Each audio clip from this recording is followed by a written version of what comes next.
ఇలవైకుంఠంలో వెలిసిన శ్రీవారి దర్శనార్థం నిత్యం వేల సంఖ్యలో భక్తులు తిరుమలకు చేరుకుంటారు. స్వామివారి దర్శనార్థం చంటి పిల్లలతో సహా అధిక సంఖ్యలో తిరుమలకు వస్తూ ఉంటారు. ఇక గంటల తరబడి క్యూలైన్లో వేచి ఉండాల్సిన పరిస్థితి ఉంటుంది. ఉచిత దర్శనానికి వెళ్లే భక్తులకు సరాసరి 12 గంటల సమయం పట్టే అవకాశం అధికంగా ఉంటుంది. అయితే చంటి పిల్లల తల్లిదండ్రులకు టీటీడీ ప్రత్యేక దర్శన టికెట్లను అందుబాటులోకి తీసుకొచ్చింది. ఇక 12 ఏళ్లలోపు పిల్లలకు దర్శన టికెట్ అవసరమా? నిత్య సేవల్లో వారిని అనుమతిస్తారా? టీటీడీలో ఉన్న నియమాలు ఏంటో ఇప్పుడు మనం చూసేద్దాం. ఆధ్యాత్మిక పుణ్యక్షేత్రం తిరుమల స్వామివారి దర్శనార్థం ఎన్నో వ్యయ ప్రయాసలు కోర్చి భక్తులు స్వామివారిని దర్శిస్తారు. అయితే తిరుమలలో అనేక సదుపాయాలను టీటీడీ కల్పిస్తూ వస్తోంది.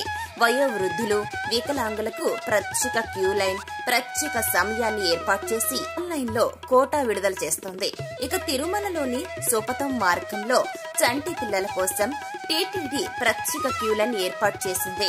చంటి పిల్లలతో పాటుగా తల్లిదండ్రులు మాత్రమే ఈ క్యూ లైన్ లో టీటీడీ అనుమతిస్తుంది. దర్శనానికి వెళ్లే సమయానికి బిడ్డకు ఏడాది పూర్తయినా అనుమతించరు. ఈ దర్శనానికి వెళ్లాలంటే చంటి పిల్లల hospital discharge summary, Aadhaar card, birth certificates లో ఏదో ఒకటి ధృవీకరణ పత్రాన్ని టీటీడీకి చూపించాల్సి ఉంటుంది. తల్లిదండ్రులు సైతం వారి యొక్క ఆధార్ కార్డును సుపథంలో చూపించాల్సి ఉంటుంది. ఇదే సుపథం మార్గం ద్వారా కళ్యాణోత్సవ సేవకు భక్తులను అనుమతించడం జరుగుతుంది.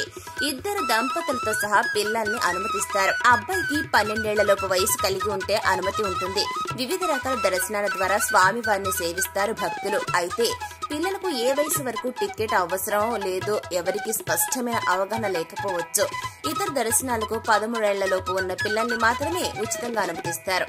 13 ఏళ్లు దాటితే ఖచ్చితంగా టికెట్ ను పొందాల్సిన అవసరం ఉంటుంది.